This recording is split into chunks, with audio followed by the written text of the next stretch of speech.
Maxwell Anderson, who killed and dismembered 19-year-old Sade Robinson, is sentenced to life in prison without the eligibility of extended supervision. Fox's Bria Jones takes us inside today's heartfelt sentencing with passionate pleas for answers. On what seemed like an ordinary spring evening in Milwaukee, Wisconsin, a young college student left home to meet someone for dinner.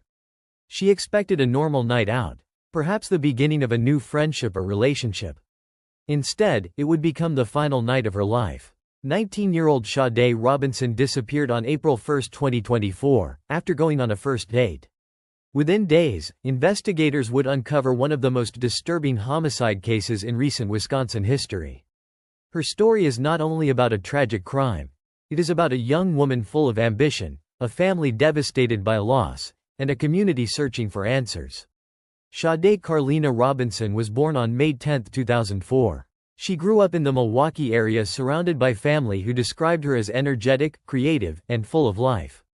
Friends often remembered her as someone who loved bright colors, especially pink, a detail that would later become symbolic during memorials organized in her honor. Sade had a vibrant personality and a strong interest in building a future for herself. She was a student at Milwaukee Area Technical College where she studied criminal justice, hoping to build a career helping others and making a difference in society. Alongside school, she worked at a local restaurant called Pizza Shuttle.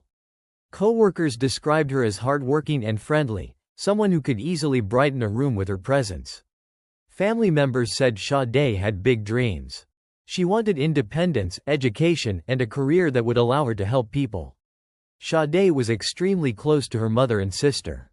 Her mother, Sheena Scarborough, maintained regular communication with her daughters and encouraged safety precautions.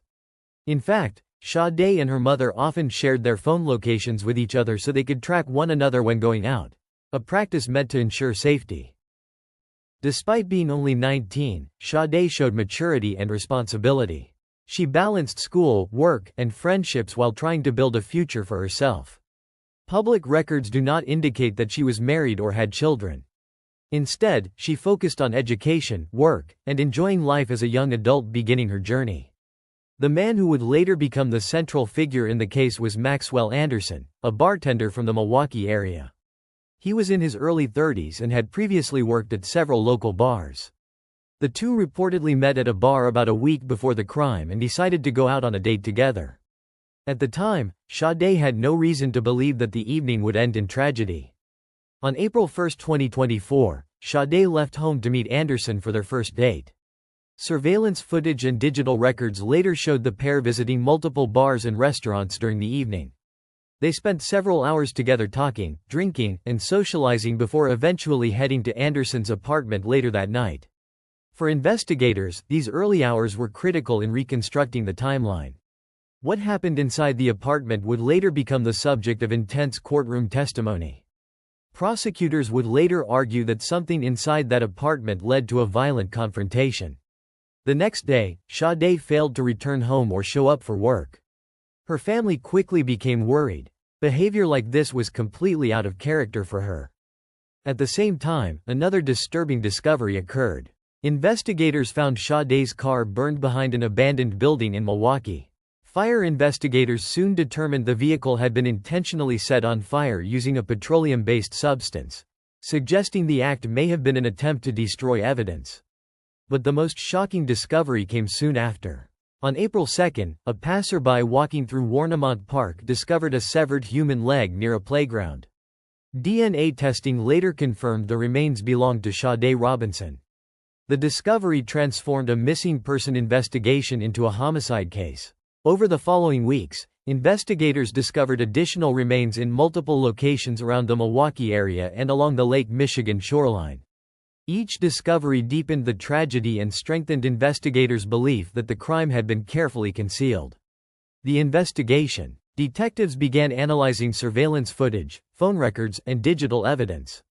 They quickly determined that the last person seen with Sade alive was Maxwell Anderson. Evidence began to build. Surveillance cameras showing the two together, cell phone data confirming their movements, forensic evidence linking locations where remains were found. Authorities arrested Anderson on April 4, 2024. Days later, prosecutors charged him with multiple serious crimes including first-degree intentional homicide, mutilating a corpse, and arson. The murder trial began in 2025. Prosecutors presented a detailed timeline based on digital evidence, surveillance footage, and they argued that Anderson killed Sade during the date and later dismembered her body, spreading the remains across multiple locations and burning her car to hide evidence. The defense argued that there was no direct evidence proving Anderson committed the crime. Despite the defense strategy, the jury deliberated for only a short time before reaching a verdict. On June 6, 2025, Maxwell Anderson was found guilty on all counts. Later that year, he was sentenced to life in prison without the possibility of parole. The murder shocked the Milwaukee community. Residents held memorials and vigils to honor Sade's life. Many of these memorials featured pink decorations, reflecting her favorite color and symbolizing the vibrant personality people remembered. A mural honoring her life was later painted near the restaurant where she worked. Her story sparked national conversation about violence against young women and dating safety. Lessons and prevention. Cases like this raise an important question. How can tragedies like this be prevented? While no single solution can eliminate violence, several lessons emerge. 1. Meeting new people safely. When meeting someone for the first time, meet in public places, inform friends or family about plans, share location with trusted contacts, avoid going to private residences early in a relationship. These steps cannot guarantee safety, but they can reduce risk. 2. Trust your instincts. Human intuition is powerful. If something feels uncomfortable or unsafe, leaving the situation is always the best option. No social pressure should override personal safety. 3. Technology and personal safety. Phone tracking, like the system Sade used with her mother, can be a powerful safety tool. Other safety tools include emergency location sharing, ride-share tracking, check-in messages with friends. 4. Recognizing warning signs. Sometimes people show behavioral warning signs before committing violence. These may include controlling behavior, aggressive tendencies, substance abuse problems, history of domestic conflict. Recognizing these early signs can prevent dangerous situations. 5. Community awareness. Communities play a major role in preventing violence. Public awareness campaigns, education about dating safety, and support for victims' families can all help reduce risk. Final reflection. The story of Sade Robinson is heartbreaking because it represents a life full of promise. She was only 19, a student working toward a career, a daughter deeply loved by her family, and a young woman just beginning adulthood. Her story reminds us that every headline about a crime represents a real human life, someone with dreams, plans, and loved ones.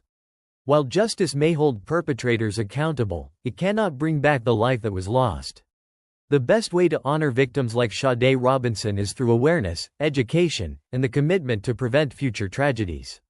Because behind every true crime story lies a simple truth: a life that mattered. Let me know in the comment section what country or city you are watching from. If you are new here, make sure you subscribe to this channel.